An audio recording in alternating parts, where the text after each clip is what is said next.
Hello friends, welcome to யாவிஸ் daily diary. இன்றைக்கி நம்ம சேனலில் என்ன பார்க்க போகிறோம்னா, வெள்ளச்சோள கூழ் எப்படி செய்கிறது இந்த வெயிலுக்கு இதமாக அப்படிங்கிறத பார்க்க போகிறோம்.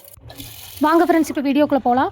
2.5 டம்ளர் அளவுக்கு வந்து நான் வெள்ளச்சோளம் எடுத்திருக்கேன். இதுவே வந்து 3 பேர் தாராளமாக சாப்பிட்ற அளவுக்கு தான் வரும். இதை வந்து 2-3 தடவை நல்லா தண்ணியில் வாஷ் பண்ணி எடுத்ததுக்கு அப்புறமா ஒரு 6லேருந்து 7 மணி நேரம் நல்லா ஊற வச்சு எடுத்துக்கணும். அதுக்கப்புறமா இதை ஒரு மிக்ஸி ஜாருக்கு மாற்றிட்டு தேவையான அளவு உப்பு, தேவையான அளவு தண்ணி சேர்த்து நல்லா மைய அரைச்சி எடுத்துக்கலாம். கூல் ரெசிபினாலே கொஞ்சம் ப்ராசஸ் அதிகமாக தான் இருக்கும். ஆனால் என்ன பண்ணுறது, இந்த மாதிரி சம்மர் டைமில் வந்து நம்ம இந்த மாதிரி லிக்விட் ஃபுட் எடுத்துக்கிறது தான் நம்ம உடம்புக்கு ரொம்பவே நல்லது.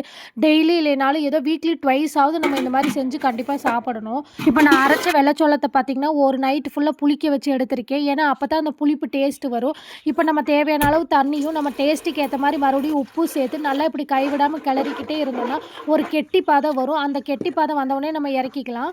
இந்த பக்கம் வந்த உடனே அடுப்பை ஆஃப் பண்ணிடலாம். இப்போ நமக்கு தேவையான அளவு மட்டும் வேற ஒரு பாத்திரத்தில் மாற்றிட்டு அது கூட தயிர் ஆட் பண்ணி சாப்பிடும்போது இன்னுமே டேஸ்ட் வேறு லெவலில் இருக்கும்.